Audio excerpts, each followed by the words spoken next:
The next wave of business leaders won't just use AI, they'll master momentum with it, starting now. Welcome to the Mastering AI Momentum Show, where visionary founders and driven business leaders turn artificial intelligence, automation, and scalable systems into real growth, real scale, and real freedom. If you're ready to break bottlenecks, reclaim your title, and scale smarter, this is your playbook. Let's dive in. Here are your hosts, Allie Porter and Elise Smith.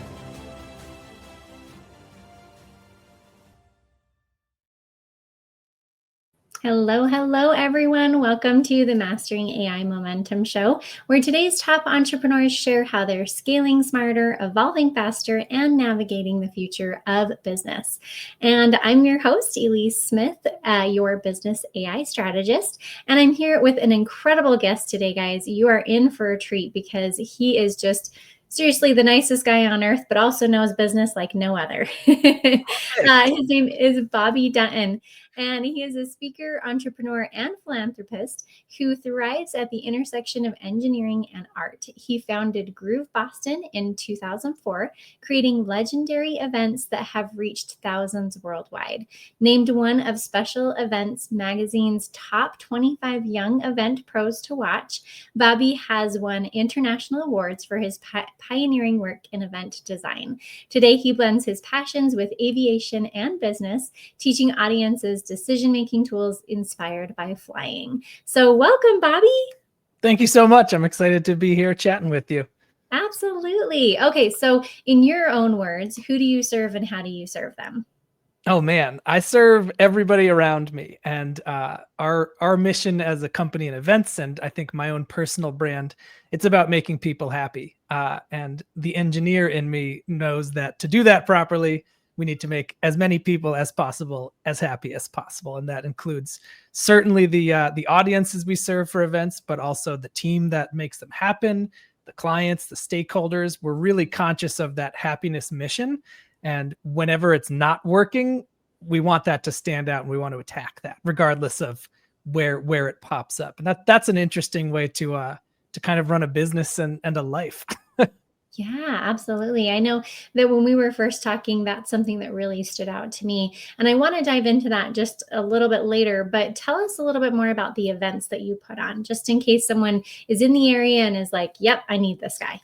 Sure. We do large scale, highly technical events, typically for colleges. So tomorrow we're building a stage at the historic Harvard Yard, or if you want the Boston accent, we'll be on Harvard Yard building a huge concert tomorrow, just for their big fall back to school concert. We'll bring a major artist in, we'll build a huge stage and light up all the buildings and just really make it one of those core memories for students starting the year at Harvard. And colleges is one of our big markets that we serve constantly. And it's such a great opportunity because where else do you have huge groups of people that, you want to bring them together to create the kinds of formative experiences. We're really lucky and grateful to get to work on this sort of thing. That is so cool. And then also, I love how you bring in your passion for flying into your other business. So tell us a little bit more about that. Yeah, so Think Like a Pilot is a business for speaking, keynotes, consulting, brainstorming, and workshops, and that sort of professional development thing. And the reason that came up was because after 20 years running the events business, which I'm very proud of and has been a roller coaster, of course, I realized that it was working. And it was interesting to kind of take that perspective and say, oh, this isn't an experiment anymore. This isn't even really a small business anymore. This is a established thing that's working with consistency and retention. And it's people's careers. I've got people that met their spouse because they were interns together at my company. And that's crazy. People have 401ks and retirement plans through us and health benefits. This is not the stuff that's not how it felt when we were experimenting in frat basements 20 years ago and saying, what if we could make this our job? That would be so cool. Now it is a machine. And I think we've kept a lot of the spirit that made it magical then and kind of built around it a formal container that makes it sustainably work now. And it's amazing. But 20 years in, an interesting thing happened is I realized the team was working. I've got a general manager working under me full time. I've got a production manager working under me full time. I've got assistant managers and interns, and their roles are thriving. They're happy. The events are working. And what I learned was an unexpected thing. And it was for them to keep growing, the best thing I could do was get out of the way. And that was not what I was expecting, because you learn this entrepreneurial mindset, and it's hustle all the time, and we'll sleep when we're dead. And I've lived that life, and I get it. And I'll work at 4 a.m. if I have to. That's okay. But all of a sudden, I don't have to. So what happens then? And I had to stop getting in the way. So we've got that stage I just mentioned going in at Harvard tomorrow, but I won't be there unless someone tells me it would help if I showed up. Which case, of course, I would. But I know the team's got this. So I'll show up on Friday to say hello and see how it's going, and maybe make a few notes and just feel like part of the team and supporting them. But when my role evolved like that, and this is only in the last couple of years, I had to figure out what to do, because success to me is not sitting at home watching Netflix while my team does all the hard work. That doesn't feel like victory to me. I'd be jealous of them pressing buttons and making noise outside at Harvard while I was sitting around doing nothing. So I needed a new project. And what I ended up doing was build Think Like a Pilot, this whole speaking and learning how to articulate messages that have resonated for me and have benefited me over the course of this journey. And the pilot stuff specifically might seem like the least relevant business thinking perspective, but to me, it's everything. I've been a pilot on the side just for fun because I love it. I got my license in 2005. I have since got my commercial license, my flight instructor rating. I'm an advanced ground instructor. I've never used these for income or for work. I just wanted to be a better pilot, and I wanted to understand more and more about the airplane machine and the aviation world that I love so much. And it was really cool to look at what I find really impressive about aviation, and then look at what I find to be a sticking point of some sort in the events industry. Because in the events industry, where I spend a lot of my professional life, people are stressed. They're frazzled. They're running around. Everything's last minute. It's a lot. And, I love that world, and I've spent a lot of time there, and there's nothing wrong with that. But what I couldn't help but notice is that pilots, we like to make fun of how calm pilots sound. We like to think about, wow, why do they sound bored? They're not bored. They're just really in the zone. They're highly trained. They have practiced all the failures that might pop up and ruin somebody's day. And thank goodness for that. Yeah, really cool. And so looking at that bored sounding pilot and that frazzled event planner, I was like, what's going on here? What can that person learn from that person? And that's where Think Like a Pilot was born. It's just teaching people about literally how pilots are trained to think.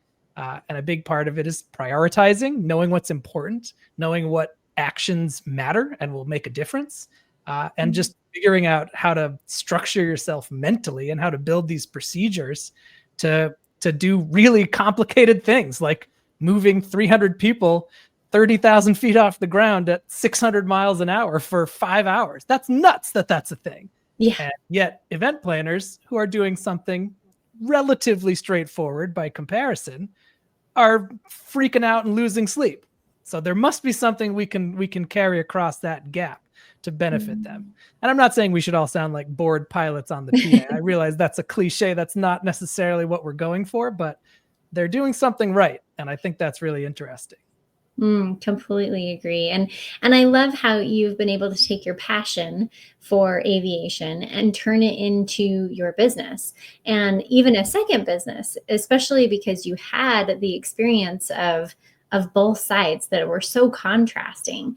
So how do you help business owners? Like, give us some sneak peek tips of how you help business owners to stay calm, because I'm betting that there's some CEOs who are running around like a chicken without a head now. It's true. I think, you and I, before we started this recording, made a mention of tabs in our browsers, right? Yeah. And right now I've got you on one screen here, and I've got a huge screen over here and I've got 1, 2, 3, 4, 5 tabs open. And I think most of us would agree 5 is a pretty small number. Yeah, that's impressive. But the reality, and that's just because I reset them right before this. So 5 is my baseline. But the reality is our brains can't do 5 things well at the same time. Multitasking is a myth. We all like to pretend we're good at it. And I'm not talking about chewing gum and driving a car and listening to music. Sure, we can do those 3 things at once, fine. But we're not doing important, mentally intensive tasks well more than one thing at a time. We're a one-track mind. And pilots know that. Pilots get that. Pilots would never have 5 tabs open on anything, right? We know what one thing matters right now, because if we don't focus on it properly, people die. And that dramatic hyperbole, it's real. And that's a real thing that helped me harness my mind. I've got diagnosed ADHD like a lot of other people trying to thrive in this world. And it's hard to focus on one thing at a time because we're getting bombarded with urgent tasks and emails and texts and notifications and, oh, I've got to finish this brainstorm and I got to get to this client. I got to price out this thing. These are all things that need my attention, but I know how to put them in the right place so that I can do this one thing well. Right now I'm talking to you and that's my whole world. And if I was getting pulled aside, my attention would be diluted by all those things.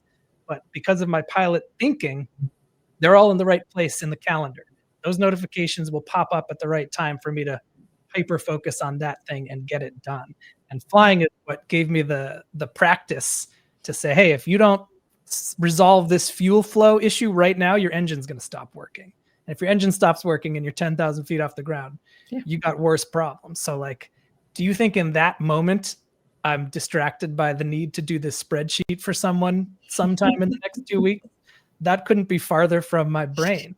And that makes me better at resolving the fuel flow situation because it matters.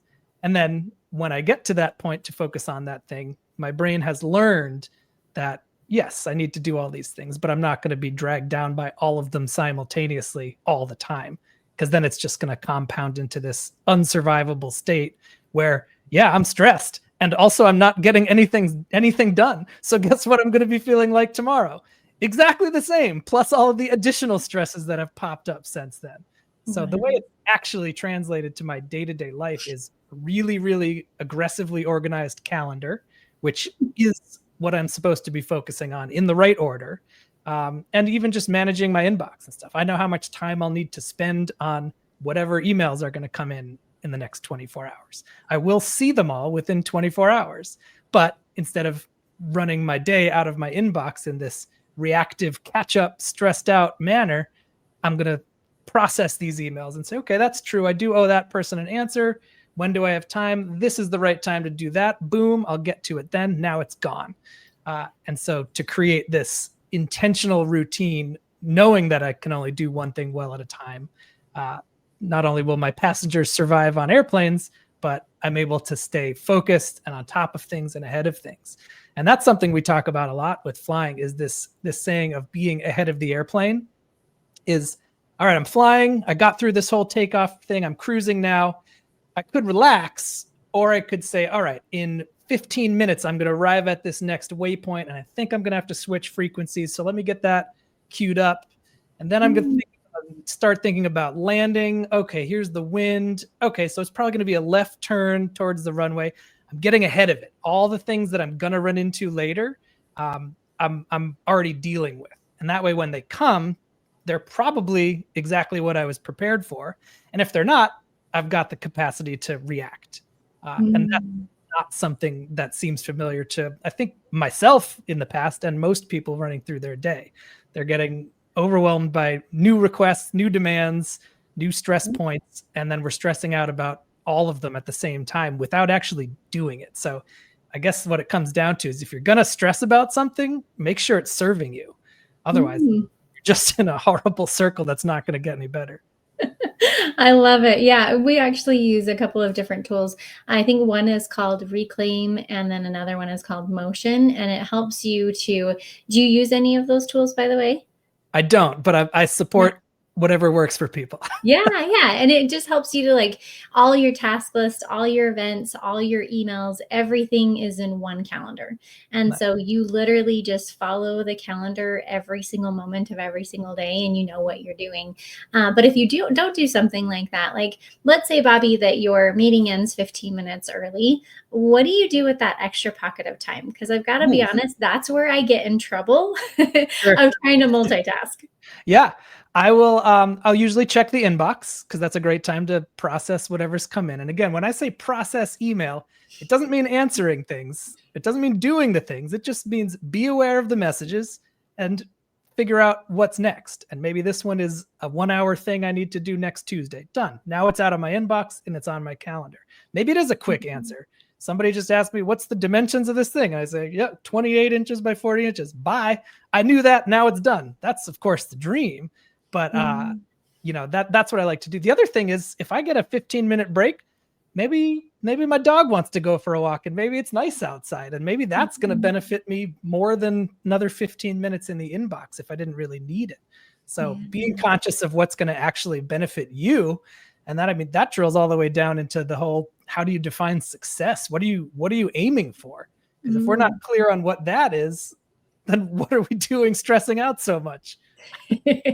So true. So true. I love this. So let's talk a little bit about the events business, because man, you've really been able to create something amazing here, legendary, right?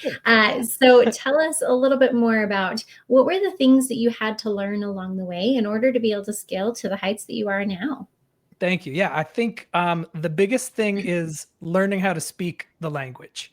And there's very specific languages for people that are very specialized in different areas within events. And the thing that allowed me to learn the languages to all the adjacent people I wanted to communicate with was because I love this stuff. So even though, I'm not physically on site building the stage tomorrow, I think stages are really interesting. I know that stages usually come in 4-foot by 8-foot decks. I know that the mobile stage that fits on a semi is 32 feet by 24 feet. Like, just because I think that's interesting. And I've learned all that over 20 years of overthinking every detail. And I've been able to define this scope of expertise that I love and therefore I'm willing to take to a really high level. And that to me has been really good. But so when a school wants to have a concert, if Harvard said, I would like to have a concert on Friday, I want to bring a famous artist to campus and have them perform for our students. That's a lovely idea. But when there's not someone like my team managing all that, they get into trouble because they'll book an artist. The artist team will say, we need this Digico console. And you're like, I don't know what that means. Google it or ask around, and you're already off to this like frazzled scramble to make it work. But they say, Bobby, I want to have an artist stand on Harvard Yard and I want to have 5,000 people enjoy it. And they trust me and they know me. And I say, okay, I know you don't care how big the stage is as long as it looks nice and the artist is happy. Now I'm going to go have that stage conversation with the staging partner that loves stages. I know what that should cost. I know how long it should take to set up. I know how wide of a gate it needs to get there. I know the weather considerations. I know that if the wind exceeds a certain point, certain stages are okay and certain ones aren't. But to be able to learn those specific languages for every specialization that we touch, it's staging and structure, it's safety and logistics, it's lasers, it's sound. I know how to put subwoofers together in a way that focuses the beam acoustically for efficiency. Wow. I know the generator size that's needed to work. I know what permits we need, all that stuff. Learning the languages is what our team has gotten good at, that allows us to translate, so that when a client says, I would like this legendary event to happen in this space, we know exactly which details are relevant to them and which ones are Greek to them.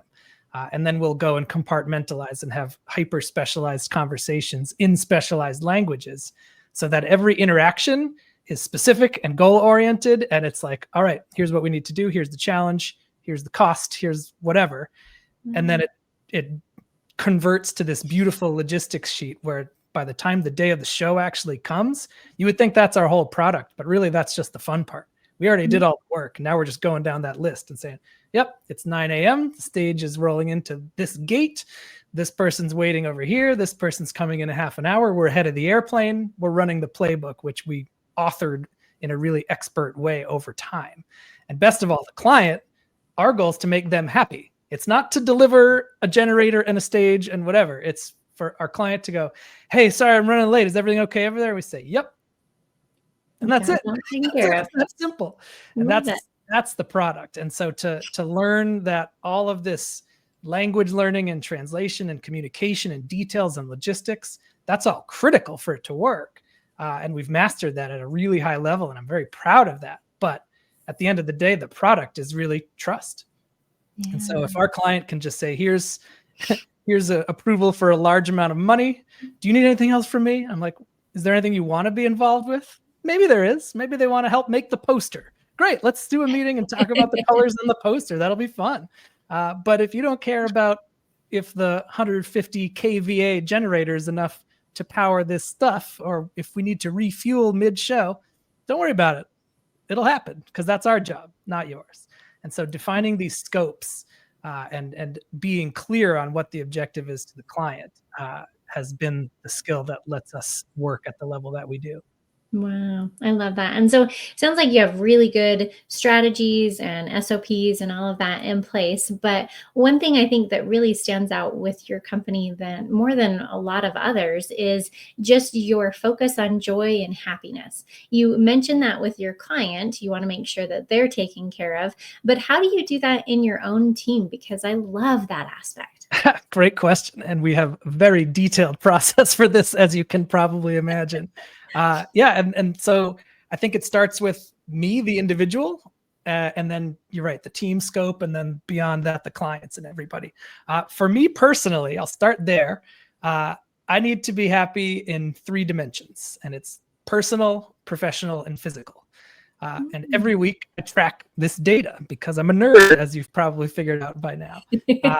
And so if I'm not feeling perfect, and let's be honest, most of us aren't feeling exactly perfect all the time because it's the reality we live in.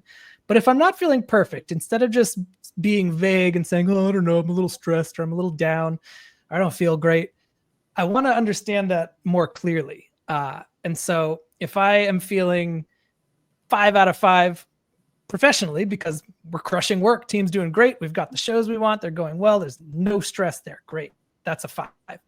If I'm feeling personally a 4, maybe it's like, okay, I wish I got to go to my nephew's soccer game yesterday. I think that would have made me feel personally happier.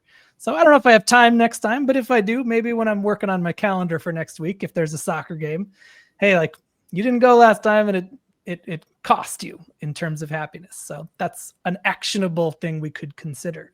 And then the physical ones, obvious, like I need to work out or go outside or go for a bike ride next weekend or something. Just to have more specific dimensions of happiness to me is makes it easier to approach as a solvable problem. And we do a similar thing within the team. The team every week, in order to get paid, which they like, they have to submit the team metrics. And it's kind of similar. It's dimensions of what professional success would look like in the team. And those are, how happy are you from 1 to 5? How stressed are you from 1 to 5? And how utilized are you, or how full is your plate from 1 to 5? And then there's a couple of optional things like anything on your mind, anything you want to share, anything you want to talk about. You don't have to fill those out, but that's nice because sometimes it might be like, I'm not very happy, but it's because my grandma died, and that's sad, but it's a reality. But we don't need to fix that within the team necessarily. But sure, give me some patience and some compassion. That's something that's going on. But again, it gives us a more actionable tool set to know what needs to change. It also identifies what I call critical conditions. So in terms of the individual or the team on average, when people submit their metrics, we need to see happiness on the top. We need to see utility second and stress third. So a healthy team member is happy, utilized, and not very stressed. And if any of those conditions flip, if stress becomes the top number, that's a problem that can't continue. And so that shows that we need to take some action, figure out what the root cause of this issue is, understand it, ideally resolve it, or just acknowledge that this is not a healthy engine. And it's interesting to look at both the individual data, because obviously we can figure out what's going on with one particular person, but also the average of the team. We can look at over the course of years, since I have data now, and say, yeah, every April we all get a little stressed because we're not sleeping that much because we have 20 major concerts in 2 weeks, and it's a lot. But then I can see that we always recover afterwards. And, okay, so now I know we need to make sure we have that downtime right after that crazy time, because otherwise we won't have the time to heal. Just this clarity on what sustainability means as a team. I love this. I call it emotional logic, because I think we all have KPIs, we all have numeric goals, we all have limits and costs and trends, and we know how to look at the data, but the emotional stuff is hard to measure. And so as a result of that, we don't prioritize it as much as we need to. And I think that's important. That is so amazing. I love how you made it a metric, right? Yeah. Like that is not something that people would normally think. We pass each other by in the hall or virtually now mainly. And it's like, how you doing? Oh, I'm doing good. And that's it. That doesn't give us any kind of data. It doesn't it really is pointless at this point, but we all just do it anyway. Right. You take that so much further. And I have no doubt that your team members know that you care. That's incredible. And you can't buy that kind of loyalty that I'm sure comes from that, because you really do care about your employees. Yeah. Thank you. Beautiful. I think, and it's funny you mentioned the "how are you" good exchange that we all have periodically.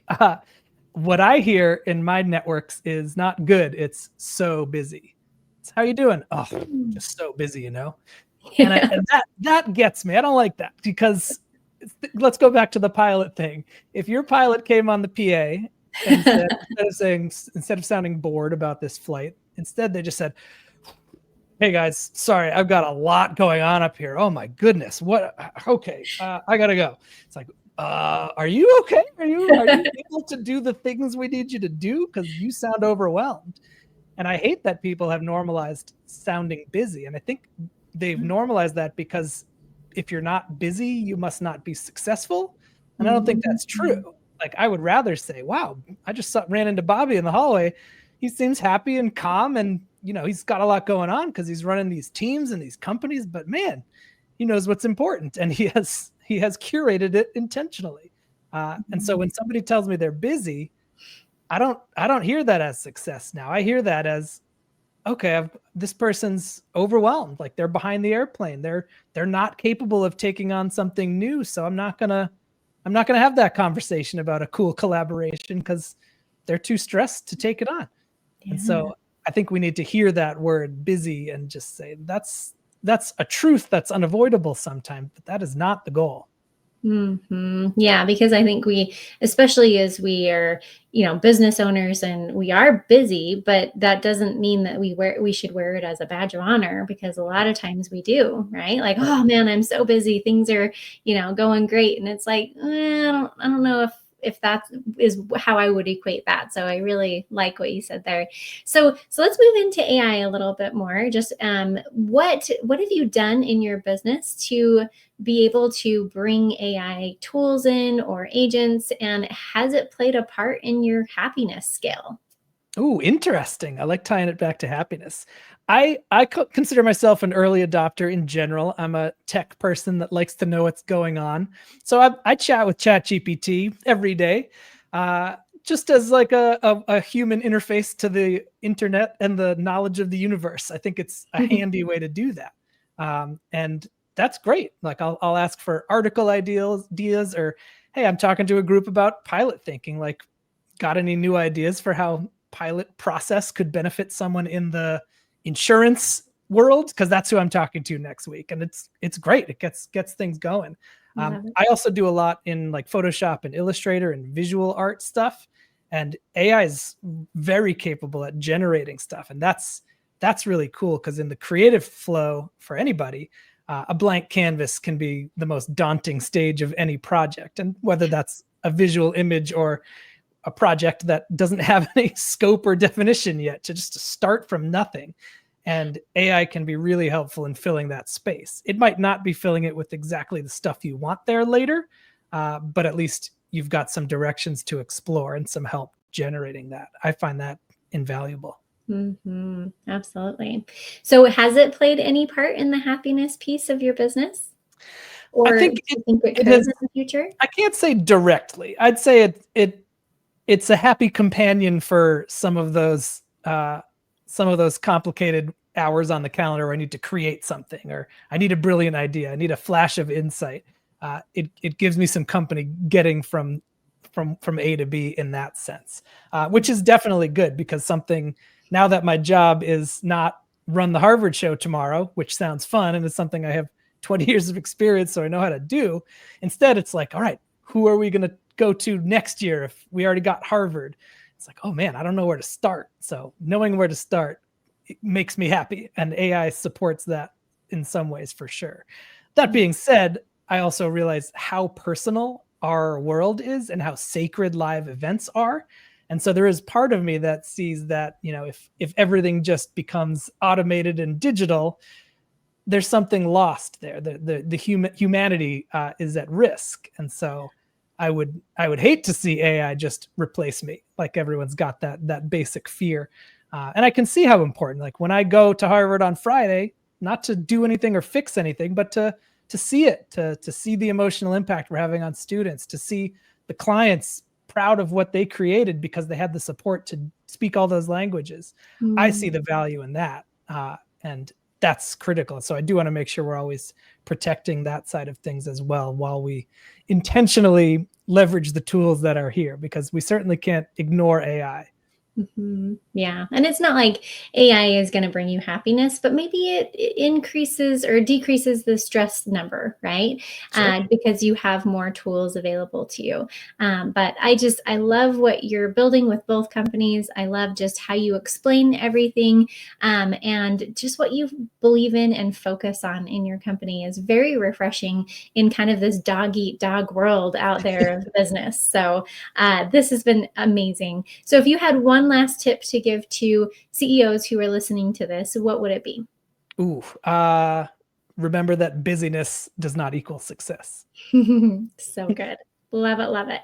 Okay. So people have been listening to us and they're like, man, this guy is on fire. I want to connect with him. Where do they go? Yeah. So if you go to bobbydutton.com, that's kind of the link tree that will take you to thinklikeapilot.com, the speaking site, gbm6.com, which is the event site. And some more bio info, LinkedIn, social media, all that sort of thing. But would love to talk to people, would love to help, would love to learn about other problems and help solve them with happiness. Love it. That is so great. Well, thank you once again for being on the show today. This has been just golden nuggets all throughout exactly what you were saying. And I can tell why people want you to be at their events. So check out his website. So it's great. All right. Well, thank you guys for tuning in to Mastering AI Momentum, where AI means artificial intelligence, but also abundance and impact. Because scaling isn't about doing more. It's about building smarter and staying true to what matters most, which is happiness for us and those around us. So thanks again, Bobby. Thank you so much, Elise. Nice to see you. Absolutely. Thanks, guys. We'll see you on the next episode. You've been listening to Mastering AI Momentum. If today's episode gave you clarity or sparked a breakthrough, share it, review it, leave us a comment, and show Ali and Elise how you're turning AI into ROI. And make sure you subscribe, because the next episode could be the strategy that unlocks your next level. Until then, build smart, scale fast, and let AI multiply your momentum.